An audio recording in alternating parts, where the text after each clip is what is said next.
I got home and dropped my bag by the door, the familiar thud of it hitting the floor somehow more comforting than I expected.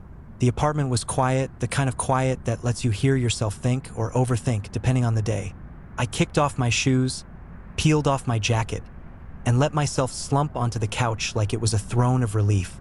For a few minutes, I just stared at the ceiling, letting the tension from the day seep out of my shoulders.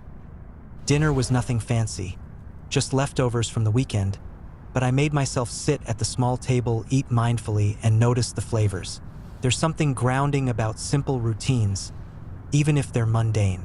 I washed the dishes afterward, the hot water running over my hands, the clink of plates somehow steadying. It's funny how little things like this can feel like accomplishments when the day has been long. Later, I curled up with my phone, scrolling through social media, catching up with messages, and laughing quietly at a meme or two.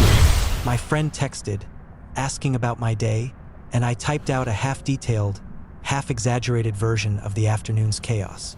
We exchanged a few messages, jokes, and small complaints, and I realized how important these tiny connections are. The ones that make life feel less like trudging through a long line of chores and more like existing alongside other humans who get it. I poured myself a small cup of tea, the steam fogging up my glasses again, and sat by the window watching the city lights flicker in the dark. Cars moved like slow rivers, people hurried home, and I let myself just breathe. It wasn't a dramatic revelation, no sudden insight or life-changing moment, just a quiet understanding.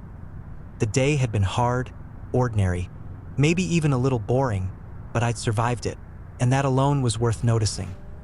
Before bed, I made a mental list of things for tomorrow, tasks, reminders, small goals, but I didn't let it weigh on me. I reminded myself that it's okay if some things get left behind.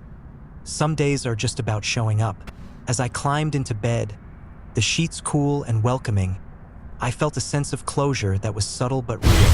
The day had ended, and I was still here that I closed my eyes, letting the quiet lull me, thinking about the mornings I'll have to face, the afternoons I'll trudge through, and the evenings I'll breathe through. And somehow that rhythm, mundane, exhausting, ordinary, felt exactly like life. Messy, slow, but ultimately enough.